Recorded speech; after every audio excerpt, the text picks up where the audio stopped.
Hello, I'm going to be showing you how to add a field blur in Photoshop. The first and foremost thing that we should do first is duplicate your layer. So if you ever make any mistakes, you can always come back to the original layer. The first thing you're going to have to do is just go to your layers panel, find your image, and then press Control J. That duplicates the layer. Now, what we're going to have to do next is go to Filter. It's on the top left of the screen. Click it. Then go all the way down to see Blur Gallery. You see Field Blur. Click it. And then you see the screen. You see an active pin already on the image. In the center of the pin, the blue little circle, if you hold left click on it, you can start moving it around wherever you like.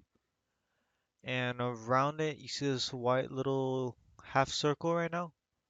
You can drag it and this changes the blur. Or another way you can do it is go to the top right on the blur tools. You see blur right here. You can even lower it right there. You can change it to 0. You can put it to max.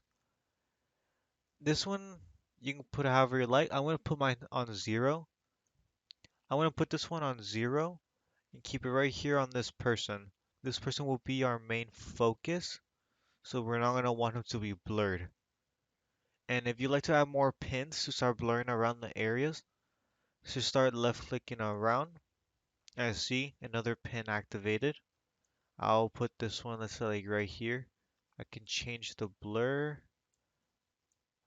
right here. I can add another one like around here. I can add it outside the image, inside the image. Put like right here. I'm gonna put it kind of low just for now. Let's see. I can add another one right here. Just a bit. Maybe like a bit right here. Just why not? Just add kind of very little though. Let's see. Where else can I add it? I can put one right here. Let's see. Like there's like a bit of a blur. Try to get like kind of like that background.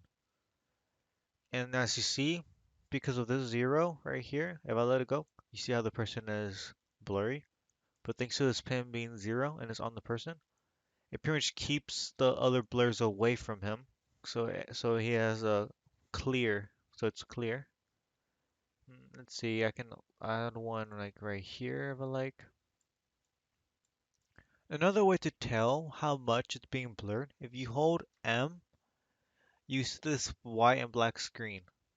The black means how much it's not focused. What I mean by that is like, you see, this is where the person originally was. That's pretty much like where the focus is at. There's like no blur at all. This light gray means there's not as much, but it's like very like a little blur, not as much. And pretty much the lighter and brighter it goes, as you see in the corners, the it's just purely blurred. As you see right here, this is like how the blur is. Right here is like kind of like a little mixture.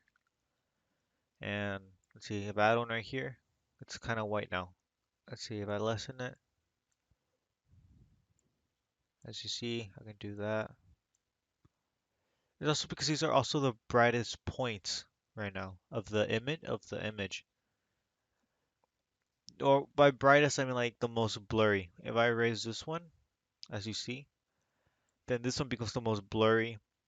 And these, even though these were like white, because they're not as blurry as this one, they're like kind of grayed out. I see how blurry it is compared to this. So just kind of keep it kind of even a bit, as you see. This will help you kind of understand how much is being blurred and not. So like right here, I might keep it kind of like since it's far, it's fine to keep it kind of blurry. But since it's in the path, I can keep it just like a bit, not too much, but not too little.